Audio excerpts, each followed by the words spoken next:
ចាំធ្វើមុងឃ្យូណាមានតែដុំមើលថ្ងៃចូលឆ្នាំដេកព្រះរហូតចេញដើរមកក្រៅ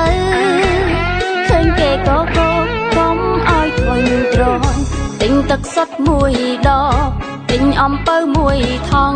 ឈរមើលគេរួមលន់ធ្វើសក់អស់5000ផាន់មុងអស់5000យ៉ាងសាំងអស់